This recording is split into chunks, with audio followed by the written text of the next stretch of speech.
African, and sometimes it's tricky. You send money home and you find out that you're building 5 houses and none of those 5 houses belongs to you, right? Because somebody else is using the money for something. But if you can actually invest it directly, then you can have control. And obviously, Stella gives you the opportunity to actually see how your funds are moving. Then there's also a lot of trading, small businesses buying things. People are buying more things from China these days. But you don't have to log a whole bunch of Chinese yuan or dollars or pounds and get on the plane to get there. You can actually do what I call JIT, just-in-time exchanges. So you get to China, still with your wallet, and because of the Stellar platform, you can go from whatever, if it's pounds, to the Chinese yuan straight without having to carry the money all the way with you, right? So the idea is you can keep your money in the currency that you are most comfortable with for as long as possible and only change it when you need to, right? Now, transnational treasury management. MNOs are always moving funds from X to Y to Z in different places. This helps reduce their costs significantly and helps them to do it seamlessly. Then, micropayments, yeah, that's a big one, right? I talked about sending $40, right? Imagine even if it was £1 that I want to send to somebody. The cost of transactions is probably going to be more than £1. So what's the point? So what I probably do is wait for a period to aggregate it before I send it. And in business, the sooner you can get somebody to package his money, the more likely he's going to buy the product, right? The longer he waits, the likely he will change his mind, right? So this helps. This is another interesting one, which is beginning to gain traction. Everyone has heard about an ICO, right? Anybody who hasn't heard about an ICO, just check it. Initial fund offer, right? Now, banks are beginning to look at it and say, it's all about credibility. There are 2 sides to an ICO. There's a technical side and there's a marketing side, right? That's what it is, right? The technical side on Stellar is a breeze. 30 minutes, you're done. You can issue things. So the technical side is not a worry. Now, the marketing side is about trust and credibility. That's why people write white papers from now to tomorrow, writing white papers, just to claim that they are really great, right? The team is great, the product is great, that's really what it is, right? Now, banks are beginning to look at it and say, we can actually be an ICO platform. People can raise ICOs using our platform, right? We will do the due diligence, we'll make sure that, yes, when the funds come in, we can obviously set milestones to distribute it to people, right? So we build confidence in the system, right? If a bank can do an IPO or can help with an IPO, why can't you do an ICO, right? So a number of banks are beginning to say, this makes sense for us to actually do, right? And it doesn't always have to be a startup company, it can also be an establishment. Now, tokens, customer loyalty tokens. Now, yeah, there are lots of customer loyalty points, airline points, everywhere you have points, right? But they are typically not tradable, right? You kind of are stuck with those points, and they have a clever way of rescinding those points after a while. I don't know how to do it, but they kind of do it, right? So this allows you to actually create tokens very easily, and you can get people to trade them, which also helps your brand at the end. And lower cost of actually issuing these tokens. You don't have to outsource it, you can do it in-house and do it quickly, right? Now, this is an interesting one, cross-border transfers. So I've used Uganda, Kenya, but it doesn't have to be that. It can be UK, France, it can really be any country. Now, the idea here is really moving funds from one country to the other, right? And if you look at it, you start with the UGX, that's the Uganda shillings, and you end up with the Kenyan shillings, right? How the transfer is done is through the switches there. So those switches go from Ugandan shillings to XLM or to some other crypto, and the same thing happens at the Kenyan end. So the person doesn't really see the middle box. All he sees is he gets the funds. So let me just take your mind back. these fancy devices called fax machines, right? So if you think about fax machines, you have two on one on this side, one on that side, right? You put a sheet of paper into it with some prints on it, right? And on the other side, you get that same paper with some prints, the same prints, right? You don't know what happens in the middle, right? All you hear is this funny sound, right? So it's kind of the same thing with the switches. You put in your 2GX, and at the other side, you get your shillings, right? Yeah. I can discuss more, but that's kind of the idea. Right? Okay. Now, we've left the bankers. We're moving that journey forward. What's in it for entrepreneurs, right? I know people wear several hats, so we have some bankers who are also entrepreneurs, right?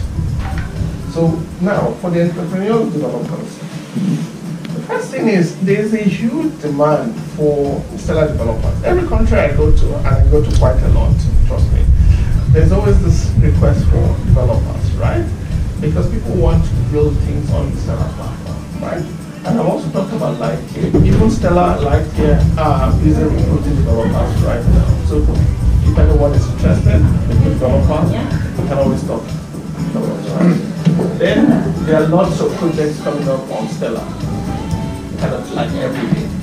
Now, what support do you get from Stellar? The first one is there's a super active community on Stellar. There's a Telegram group, there's Slack, different ways you can actually connect with the community. Then there are lots of reward programs. There's the Stellar Build Challenge, and there's also the Partnership Grant Program. Is anyone familiar with this program? Are you familiar? Okay. I have a slide at the very end I can just quickly show you. Right. It's quite interesting. I think anyone who's a developer, anyone who is building something should definitely do that, because in my opinion, it's free money. You keep all the IP, whatever you are building. It's not that we need your product. We just want it so that people around the world can benefit from this. That's why we tend to do that. Right? Then also, if you are integrating to Stellar, we provide integration support. Now, extensive documentation. In fact, sometimes we over-document because we want people to actually know this stuff and use this stuff, right? So that's the idea. And we are constantly updating that documentation. Okay. Now, investors in the room.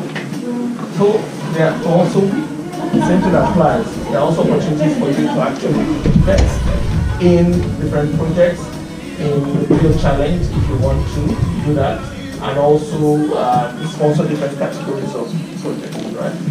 Then you can become an anchor or an exchange in multiple countries. Right now, the partnership grant gives you up to $2 million for actually becoming an anchor and exchange, right? So that's something you can obviously get involved in. And to your question about being a market maker, you can also be a market maker on the Stellar platform because you're providing liquidity on the platform. And obviously, we have bespoke investment opportunities.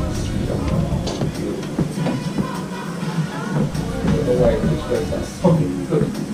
Now, non-financial industry, right?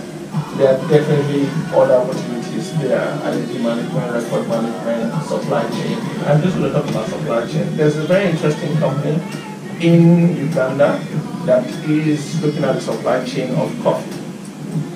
And the idea is to do free trade, right? So that everybody along the value chain actually gets adequately compensated, as opposed to it just in the barista at the end that gets all the profit, right? So they are looking at that. Now, I just want to highlight a few of the Stellar partners so that at least you know what's going on in the ecosystem. Anybody from IBM here? Aha, good. Yeah. And this is IBM. So we're working with IBM, and especially in the Asian Pacific region, and a lot of banking partners are joining the Stellar network at the moment. These are just some of the names, not all of them.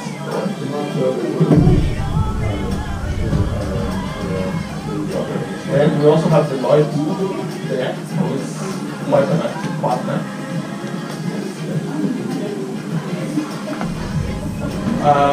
Remita, Canadian based, Novati, Australian based, Aurelian, Croatian based company. Then Base 360 is the company I was talking about, based in Uganda, that's helping to track the supply chain of stuff. Tempo is based out of Germany and France. Click.world is a Singaporean registered company, but right now the focus has been on Africa because they see a lot of opportunities there to actually make it easy for people to move money about, to do social banking. Because there's already social banking going on in Africa. It's just that it needs to be formalized. So they're taking that concept and kind of blowing it out. It's just like the shared economy. There was a shared economy before, it's just that it has now become more formalized. Right? So that's all. But I wanted to talk about the Build Challenge, which I said. So the Build Challenge is something that happens every 3 months, every quarter, and we looked at different categories to support them. In total, we give out about 550,000 lumens to the winners. So there's actually a panel, non-stellar people who actually judge this and make sure that these are things that people can actually use. So it's about utility, not about speculation. And these are the different categories that you can put in for. And you have to announce your project by March 1st and submit it by March 15th. But even if you miss this, it happens every 3 months. So obviously you can put in the next 3 months, right? And that's the URL to actually get on it. Now, this is the grant program. You can get up to $2 million on it. But the catch is invested over a 4-year period. So every year you are earning at 2 points once you meet the milestone. And over a 4-year period, obviously, you can get this value, right? And that's just defining what an anchor is, which is someone who is able to legally take money from the public and issue credit on the network, right? And these are big names like banks, one-time organizations, fintech companies, different ones here. And the size of the grant, yes, I said up to 2 million, but also we have to look at what you're doing, right? If you're really a small player, you might not be able to get onto that, but obviously size matters in this. Now, going to the exchange, it's just currently a platform where you can go from one currency to the other, right? The same thing up to $2 million, and investing million is about 4 years. So that's it. I'm going to pause here because I really want to get the questions and the interactions to start. Sorry, can I just ask Tunde? Yeah. There was a question I asked you a while ago that keeps coming up on that UK group chat. It's the one around fractional reserve banking on the network. Fantastic. Good question. So I'm just going to elaborate on it. So the question is Stellar in support of fractional reserve banking or fractional reserve token on the network, right? At Stellar, no. We want a case where whatever you are issuing, you have to back it completely, right? But because it's a distributed system, we don't kind of say everyone must do this. It's always collaborative, right? So what we're doing is setting guidelines for different players on the network to make sure that, yes, this is what the view is. I would like to unify it, but we are not going to compel people, but we can obviously have other measures to make sure that people who decide to do fractional, there might be something we can do about it, but we do not compel people. But our own position is we do not promote fractional reserve. I like to say fractional reserve bank because that's what most people are used to. Yes. Does that answer your question? Yeah, it does. Okay. So, should we throw it open for questions? Good. So, thank you everyone. Questions, please. So, I understand how the payments work on the Stellar network. But you did mention a company that was doing supply chain management. Yes. How does that fit into how the Stellar network functions? Can you go into a little bit more detail about that? So how they do it, they use two technologies, the Stellar blockchain technology, and they also use some kind of IoT, right? IoT.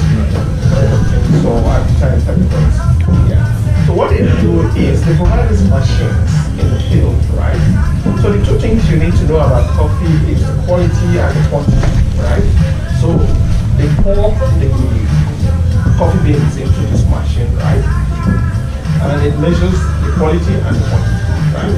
But the quality is not totally determined at that point, because we still have to get to the barista at the end for you to actually say, okay, this is the kind. Or up to 80% they can determine the price of what it is, right? So what they do is, because the Stellar system is very cheap to use in terms of transaction, they use the system to actually pay the guy who took coffee the first time. So they pay him probably 80% on fee, right? That variance that they do not know, when it gets to the barista, right, they can then pay that difference through the system to all the necessary players, right? So the payment actually happens more than once. Right? Yeah. And that's why people keep on being fast matters, because then at the price of the button, everyone knows. And also there's transparency, because you can see where it is in the chain. So it's not the guy in the field can just monitor, okay, finally gotten to the end point, so I know I can get the difference of my payment back. Exactly. Any other questions? I have a question. So I've heard the Mad Network is a new partner. Mad Network? Yeah, it's a new partner of Stellar. So what's the benefit for ICO by partnering with Stellar Network? Do they get any development support, or is it advisors, or because not all ICOs are partners with Stellar? So what, and why does the Stellar actually, how does the Stellar select the partners, the ICOs? Why does Stellar think that this ICO is going to be worth a partnership with this? So, great question. So typically we do not back ICOs, right? We try to stay away from backing any ICO. What we do is provide a platform for you to launch your ICO, and we can mention you in our newsletter to say X, Y, and Z are doing ICOs on the platform. It's pretty tough for Stellar to say we back this ICO, except we are very involved in it, right? Because people do not know the partners intimately, and we're also not involved in what they're trying to do. It's always a risky proposition, right? So we'd rather stay away and say you just use the platform and we can mention you in the newsletter. But since we're also not financial advisors, we cannot say, oh, this is a great ICO or that is not a great one, right? All we can do is provide what we can provide. So if I want to create my ICO and I want to be your partner, what do I have to do then? Just be convincing, or? No, it's not about being convincing. It's about what we can offer you is kind of technical support, and we can give you a mention in the newsletter that you're using the platform. We cannot say yay or nay because we are not in a position to do that. So, okay, all right. He made a distinction between having an ICO on the platform and being a partner. Is there a difference? Yes, in that case, we would have to be very, I'd like to use the word intimate with the people, because we know exactly what is going on in there. So we are taking that risk and saying we know enough to actually say we are partners with this. But in most ICOs, we don't know enough, so we can't do that. Is that clear? Yeah. Yeah, and just to clarify, Madness, they are building on Stellar. They're not actually a partner with Stellar at the moment. So I just said because it's on their website, their partner. No, they said we are building on Stellar, right? So there's a difference there. Okay. Thank you. But just one last thing. Anybody can say anything. It's what we say. That's why I asked, just to be sure, Okay, yeah. From the investment perspective as well. What are your targets? Like, where is it at right now? When will it be functional? When will you actually see people taking it up? Your market is Africa, obviously. We're living in the UK, so we don't see the practical aspect to it. I don't see the practical aspect to it. So where is it at right now, and what are your targets, basically? Okay, so let me correct that. Yeah. Our market is not Africa. It's just that we started in Africa. So the idea behind Stellar is, let's go to the place with greatest pain so that they can get the most benefit, right? Doesn't mean that everybody it doesn't need a doctor, right? And some people might have malaria and some people might have flu, right? But they all have problems, right? So yes, it's better in the UK and other places, but you still do need Stella, right? Now I'm going to come to how you need Stella. In terms of where the market is right now, we've gotten traction in Africa, we've gotten traction in Asia, we're getting traction in South America right now, right? So in a transactional purpose? In actual, yes. So how many transactions, you're saying it's 1 cent per 100,000? Yes. How many transactions are you doing? I can send people, so you can see the dashboard yourself, right? Like, the reason why I can answer you is that it's growing exponentially, right? So whatever number I give you right now doesn't really matter. All matters is seeing it, the trend, right? But how many transactions are you doing today? That's why I said I will send you this so that you can see it. We have a dashboard where you can see all of this, right? And it's in different countries around the world, right? So you can see it. You can hold me to that. Sure. Good. Now, how do you need it in the UK, for example? Right? A couple of things which I just showed, right? First of all, in terms of the whole banking is about transactions, moving funds from one place to another. So if you can reduce your cost of transactions, whether in the UK, wherever, it helps you, right? Another thing is settlement. Settlement is a pain. I used to be a banker. I used to be head of strategy for a bank. It's a pain. If anything can help you take out the issues with settlement, right? It makes your life a lot easier, right? So there are several uses of it in developed world. It doesn't only have to be in the developing world. The only reason why we've chosen to first start in the developing world is we went for the greatest pain, right? But our idea is we don't want to be a boys club where only a group of people use it. Imagine the internet as a boys club. Only, let's say, bankers are on it or so. It will not be as useful as it is today. The benefit of the internet is no matter where you are in the world, no matter your level of affluence or poverty, you can get on the internet, right? And it makes it more valuable for everybody concerned. So that's our strategy. So yes, people think it's just an African. No, it's by no means that. So where do I see it now here in the UK? How do I see it implemented as we speak here in the UK? So the reason why it's not yet that kind of used in the UK is typically developing countries have more regulation than developed countries have more regulations than developing countries, right? So we've also started here. We're getting people in the UK to start using it. But for it to be used in any country, one thing is very important. You have to have an anchor or an exchange. Remember I talked about the fax machine, right? Imagine you don't have a fax machine on the other end. No matter what you say, it's not going to happen on that, right? So what you first need is to have anchors in the UK. Once you have anchors or exchanges in the UK, you start to see traction. So is that lack of anchors, and why we've not had so many anchors is because you need to get people who are willing to blaze the trail, right? So that's part of what I'm here, and I'm saying, let's get anchors here so that we can actually get it. Is it worth discussing kind of what Andre's doing? Yes, it is quite interesting. I was going to try and do a demonstration, but I don't think anybody's going to be able to see it. I see. So one of the companies that Tinder mentioned was Click. They're based in Uganda. They correct me anywhere that I'm wrong here, because I don't work for Click and I don't work for Stella, but I've been doing a lot of research around this sort of stuff, and there was a company I was doing some research on last year that said 70% of the people in Southeast Asia don't have access to banking facilities, but they've got mobile phones. Now in Africa, it's got to be 85, 90%, somewhere in that sort of region, right? So the guys that are working for Click, they're working with these SARCOs, which are social banking, which I reckon over here it's probably something like building societies and credit unions and those sort of companies, as opposed to big banks. And what they've done is they've built this application that will allow people to pay for things using their mobile phone, like we do here with Apple Pay and things like that. But the charges based on transaction fees and that sort of thing are Nothing.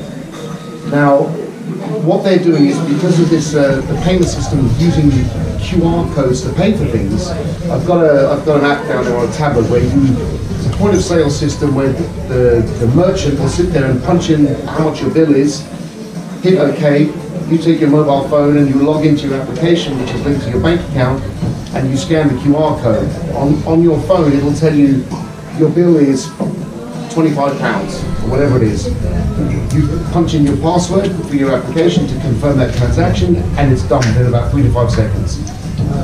Now, the clever thing that these guys have done is, if you maybe you forgot your mobile, maybe you ran out of power, maybe you don't even have a mobile phone and you can't afford it, you can actually get the bank or someone else to log into your account for you and print out a QR code, which you can tattoo it on your arm, I guess, if you want. You can have it printed out on a card, you can have it printed out on almost anything. And that becomes your withdrawal address. So if you walk into a shop and you want to pay for something and you don't have your phone to be able to pay for it, the merchant can take that point of sale system, they can punch in the same amount for £25, and instead of getting the tick to generate a QR code for you to scan, they can actually enable a camera on their point of sale system, and they can scan your QR code, which is printed on whatever it's printed on. They would then hand you the point of sale system, and you punch in your password, which will then make the transaction if you have the money sitting in your account.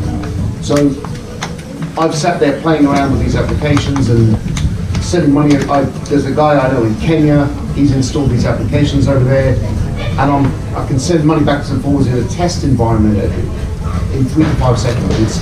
It's really, it's quite incredible what they've done. And if you, I spent my childhood in Africa, and if you look at some of these places in the middle of nowhere where people don't have money, and if you look here, I don't carry cash anymore. I use my card for everything, so there's no actual transaction of cash. But these guys, if they're sitting out in Africa, they're sitting out in a little village somewhere, and they've got a point of sale system, and all you need is your QR code, and you know that your salary or whatever it goes into your bank account. They take the point of sale system, they scan your QR code, no money's changing, it just transacts in between the banks, but you can still go and purchase your goods, purchase whatever you want, and it's these anchors and these products that are going to start spreading around the world. Now what they've done is, as Philly was down in Zimbabwe last week, where Andre, who works for Click, they're working with the SARCOs and the banks down there to try and incorporate this down in Zimbabwe. So now once it's in Zimbabwe, we've got 2 countries in Africa that are using this, then they're going to Tanzania and Kenya this year. And as you were saying, Jason, when we see it in the UK, once you get a switch over here, if you can get people together and you get a float, there's something like $600 billion a year are sent by the diaspora sending money around the world in transactions, and the fees behind that, and Western Union and all that sort of crap, it's huge. Now, if you've got one of these switches sitting in the UK, anybody that wants to send money back home, they can send it in a matter of 3 to 5 seconds, and they can either send money back to their own bank accounts using Stellar, or they can keep it in local currency in those countries. Or for example, even, as I said, I'm helping out this kid in Kenya. Imagine he gets a great job, ends up in London or ends up in New York. His dad gets maybe, I don't know, $10, $20 a month. He gets to the shop one day and he's like, I don't have any money left. He can send his son a message. His son can go, hang on a second, Dad, I can send you £100, bang, and he's within a matter of a conversation, he can receive the money in his bank account and he can make a payment. That's my question. So when's this functioning? When I'm not a developer. I come from a very practical. No. When will this be up and running? When can we see it? From, say, I have family in Kenya. Yep. When can I physically do this? Let's talk about it. We're going to start a flow. Let me answer that question. So one of the players I want to talk to first, so the UK, is Click.com, right? Because they already have their clinical system in Lumens, right? All they need is to have that fax machine here, right?